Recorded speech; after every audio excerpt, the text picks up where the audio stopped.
Good evening, everybody. Thank you very much for joining in. This side Rahul Magan here. I am speaking on behalf of Treasury Consulting LLP, which is a limited liability partnership firm incorporated in India.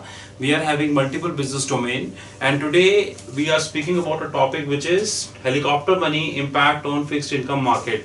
I hope you are reading one newspaper in a day, and in a newspaper you are finding this money very often, which is helicopter money. It's a very fancy term. You must be thinking that we are talking about cricket here, which is Mahendra Singh Dhoni shot, helicopter shot. No, we are not talking about that. We are talking about a very fresh term which is incorporated by the Japanese financial markets, which is known as helicopter money. Now, this is very important to understand because this would have a lot of impact on the fixed income market. Now, before moving forward, let me give you a small demonstration of from where the helicopter money is coming up with. Exactly what do you mean by helicopter money? A small introduction. In the last 20 years, few central banks across the globe, which is predominantly, if I make the list, which is Bank of Japan, which is Federal Reserve, which is EU, European Union, European Central Bank, and Bank of England. They are in deep mess. If you look at their balance sheet, then balance sheet is ballooning. Like if I make it diametrically that this is what the size of the balance sheet of these, and this size is in trillions. Although there are variety of research reports which are available across the globe which suggest that what is the exact size of the balance sheet of these central banks, but I have a strong belief that you cannot count the size of these balance sheet because these banks never got audited. These banks never got audited, especially this central bank, which is Federal Reserve. So you cannot have a trust on the value which they are giving of their balance sheet. Now, since we are talking about helicopter money, which is specifically to Bank of Japan, so let me give you a small introduction. From the last 2 decades, which is approximately 20 years, Bank of Japan is trying to stimulate the economy not via competitiveness but via the intervention of the central bank in doing all activities which they should not do.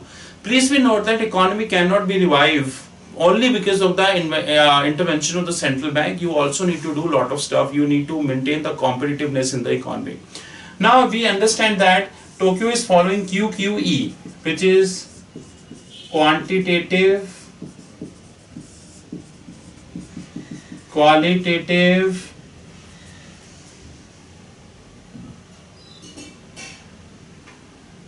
easing. There are a variety of QE policies, like people are using QE1, people are using QE2, people are using QE3, people are using QE4 and lot. But Japanese are following QQE, qualitative easing. Now it's a mess. Japanese is the first firm who came up with NIRP, negative interest rate policy, and today Japanese are having negative interest rates, which effectively means that if you pay something, which effectively means that if you invest something in Tokyo, that you will, if you invest 100 yen, you will get 99.8. A simple example. Even after 20 years doing all these permutation combinations, they fail to revive their economy. And on competitive scales, you know very well that how Sony and Panasonic perform. Now they came up with a very fresh term or very fancy term which people are referring to as, I write here in the interest of space,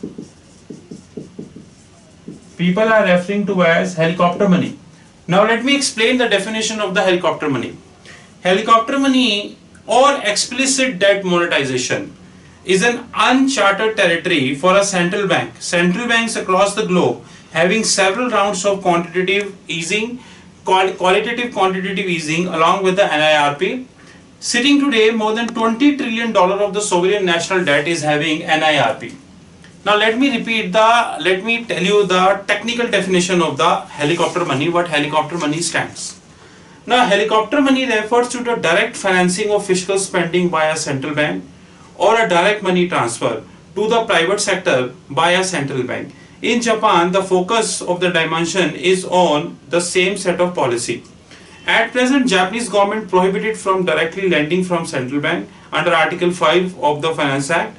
Article 43 of the Bank of Japan also prohibits the central bank from conducting business other than specified in the act. Now, this is what helicopter money is talking about. Helicopter money is nothing but the direct financing by a central bank to the government. Now, this is also known as explicit debt monetization. I hope I should not tell you the meaning of the monetization. Monetization is nothing but when you have a central bank here, I refer this as CB, you have the printing machine, and then you will refer this to, you will give to government, and government will put this in the system to stimulate the economy. This is quantitative easing. Yeah, they'll buy a lot of bonds and lot of stuff. Now, when it comes to helicopter money, this is where the situation stands. Now, I'll read for you.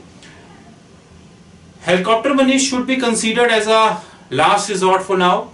At present, the Bank of Japan has a room to lose monetary policy under quantitative and qualitative easing, which I mentioned here, which is QQE, framework, and the negative interest rate policy. Expanding the purchase of JCB, which is Japanese government bonds, may be technically difficult, though the Bank of Japan already owned 1/3 of the outstanding Japanese government bond, and with the ratio set to rise 50%. So from 33% to 50%, which is approximately increase of 16%.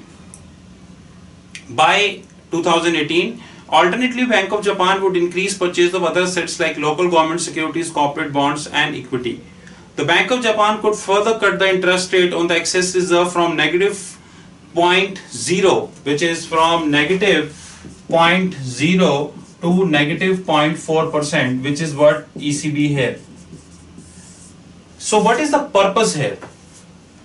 They used all their weapons to stimulate the economy, but they forget the fact that the economy can only be stimulated when you're going to create the competitiveness in the corporate sector, which is not the case sitting today. Now, how they can revive that? Now, the author or we believe that if the Japanese government would continue to do the helicopter money, then they are gone. They are simply gone, because as the research report suggests that this is the last resort, and if this is going to be failed, then Japanese would be in the big trouble. And in the last video, once we talked about the carry currency, if today USD JPY is a funding currency, then I let you know that the only business left in the Tokyo is just to convert your dollars, is to take out the debt from Japan, put up in your dollar INR, Aussie dollar, Singapore dollar, or Indonesian rupee, and that is something. So we strongly believe that we should not go ahead with the helicopter money. Helicopter money is the last resort. We should try and generate competitiveness in the economy. It would have a deep negative consequences on the fixed income market, which we mentioned here. You would have an impact on the bond, you would have an impact on the equity, you would have the bound on the money market instrument, which is commercial paper, certificate of deposits, and everywhere. The fundamentals of the fixed income market would go away, and this is not very good for a corporate sector and also for the government. You already have a negative interest rate policy, which is NIRP, where you are yielding negative interest rate. Sitting today, more than $20 trillion of a sovereign national debt is coming under the negative interest rate policy. Believe us that the negative interest rate policy is already hitting the fixed income markets, and if you go with the helicopter money, then this is not good for the world. So the only request here is that before moving ahead, think very carefully and think the impact on the fixed income market. You're also welcome, in case you have any queries, you're welcome to contact us at treasuryconsultingllp@gmail.com. Our alternate email ID is rahulmagan8@gmail.com. Our contact number is 9899242978. We're very pleased to share that our company had done an international collaboration with WBR, which is Worldwide Business Research, and WBR is an international research firm based out in Singapore and having offices across the globe.